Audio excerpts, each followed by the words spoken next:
Praise the Lord. Aking po nilalwalhati. Dinadakila ang ating pinakamamahal na Panginoong Jesus. Hallelujah. Dobling paggalang po sa ating Honorable Pastor Willie Estrada Almeda at sa ating beloved Assistant Pastor Lina C. Almeda at sa lahat po ng ginagamit natin pinakamamahal na Panginoong Jesus. Magandang hapon na po sa mga kapatiran po. Hallelujah. Lubos po nagpapasalamat sa ating pinakamamahal na Panginoong Jesus na nadako po ko dito sa banal na gawain sa LA po na sa totoo lang po, yan ay kalooban po na ating pinakamamahal na Panginoong Jesus. Dapat po talaga, after ko po sa Vietnam, after 1 year kontrata ko po, babalik na po ko ng Pinas kasi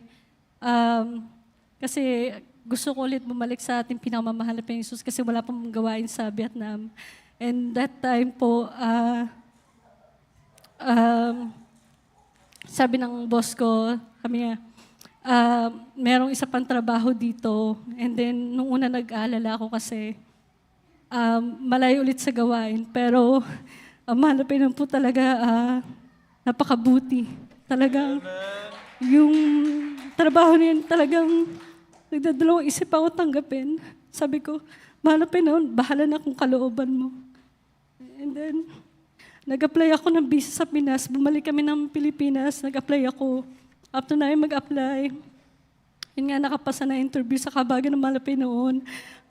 Pagbalik ko nung bumalik ulit kami ng Vietnam, after nung pumunta kami dito, at nalaman ko na less 1 hour lang yung biyahe papunta dito. Kaya lubos po ako nagpapasalamat sa ating pinakamamahal na Panginoong Jesus na nakakadoon ulit ako sa banal na gawain na ating pinakamamahal na Panginoong Jesus. Hallelujah.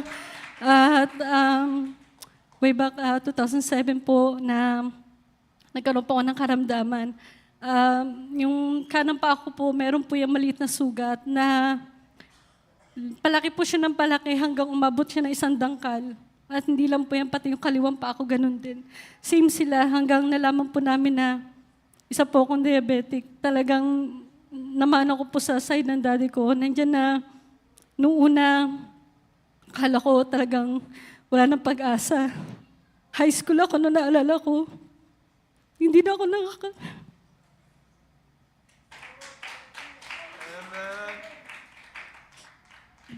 That time, hindi na po ako nakakalakad. Nasa bahay na lang ako. 3rd year high school ako nung naalala ko. Akala ko, kasi mga labans ko, for sure namatay sila dahil sa sakit na yun. Pero ako nun, hindi pa ako nakakilala sa mahal na Panginoon. Nandiyan po mas nauna nakakilala yung kapatid ko. And that time, sinaran niya ako. Hindi po ako naniniwala nung una. Kasi, parang pare-parehas lang. Pero umabot ako sa point na, sabi ko, ba't ako nagkaroon ng sakit ng ganun? Na hindi na ako nakakalakad hanggang bahay na lang. Na hindi ka makapunta ng school. Pero, ang mahal na Panginoon, may layunin pala. Kaya pala ako nagkaroon ng sakit ng ganun. Para paglingkuran ko siya. Alam niyo po, Mami, na mahal. Unang dalo ko noon, naalala ko noon, dahil gusto ko kang gumaling, dahil gusto ko makapagtapos. Naalala ko noon yung time na yun, dumalo ko noon. Dahil hirap na po talaga ako maglakad, pero that time na pupunta ako sa banal na gawain, sa dako po na sa Pampalay, hindi po, hirap po ako maglakad, pero that time na yun po, nakalakad po ko. Pero yung 2 pa ako po, tinatakbang ko ng bulak kasi nga nahihiya ako dahil kababaeng kong tao, tapos ganun kalalaki ng mga sugat ko. Pero alam niyo po, ang himala ng malapit noon, sa patuloy na patuloy ko naglilingkod noon, 1 month and a half, pinagaling po natin pinakamalapit. That time, sabi ko, kinakausap ko yung Diyos natin noon, sabi ko, gagaling ba? Pwede ba akong gumaling pa? Na wala akong iinumin na gamot. Kasi nung bata ako, hindi talaga ako pala inom ng gamot. Pero, alam niyo po, talagang kalooban ng malapit nung makilala ko yung banal na gawain niya. Para ako'y gumaling at paglingkuran siya. Hallelujah. Dahil doon, nakapagtapos po ako sa kahabagan po ng mahal na Panginoon, sa kalooban niya pa rin. That time kasi ayaw ng parents, ayaw ng dad ko ng ganong kurso yung kunin ko. Pero nag-pray ako sa mahal na Panginoon, gusto ko lahat kalooban para sa Kanya. Lahat yun, na mula nagtapos ako, hanggang nagkaroon ako ng trabaho, hanggang nadako ako dito, lahat yung kalooban ng mahal na Panginoon, lahat, binibigay ko lahat sa Kanya yung kung ano yung kalooban niya, yun ang ibibigay niya sa akin. Kaya lubos ako nagpapasalamat sa ating pinakamamahal na Panginoon Jesus na pinagaling ako natin pinakamamahal na Panginoon, hindi lang yan. Pinag-ingatan niya rin ako maraming beses.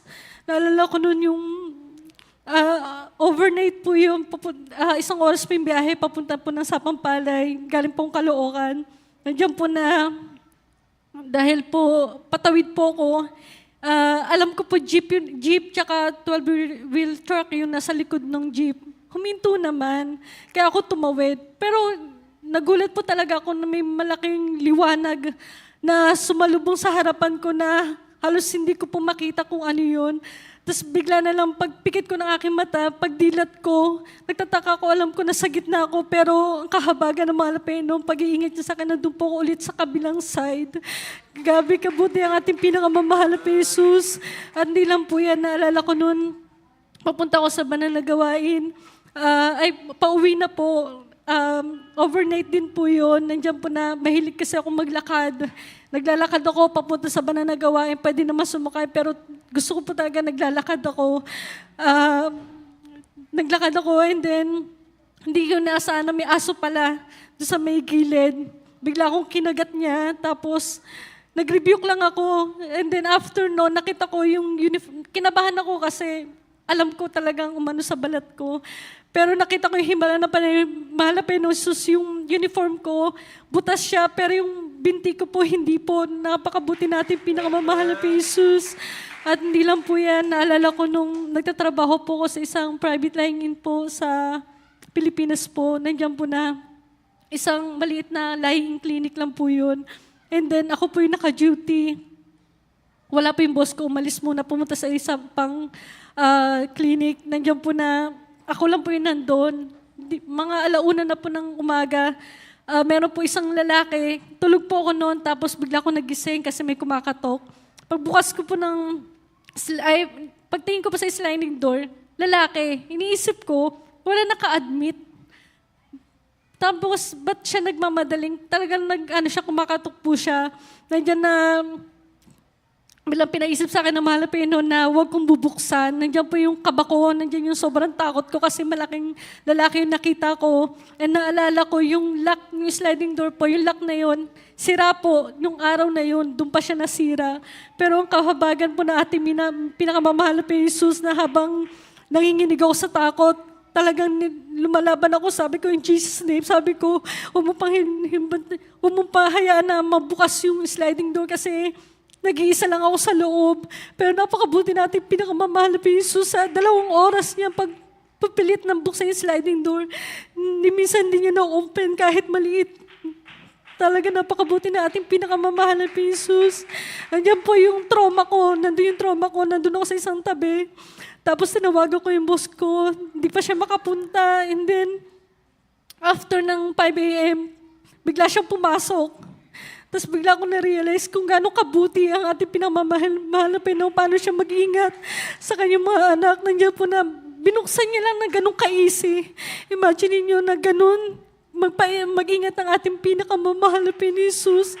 Lubos ako nagpapasalamat sa lahat ng pagpapala ng pinagkaloob ng ating pinakamamahal na Jesus. Sa maliit na bagay, sa malaking pagpapala, lahat yung pinasalamatan ko sa ating pinakamamahal na Jesus. Lahat ng kapurihan, pasalamat ay para sa ating pinakamamahal na Jesus po lamang. Hallelujah. Praise the Lord. The so beloved Sister Egeline. Dulay sa pinagpalang pauto, wala pong mahirap sa pinakamahal na Jesus. Ang pinakamahal na sa greatest healer at iniingatan din po siya. Gabi so beloved Sister Egeline. Dulay sa pinagpalang pauto. At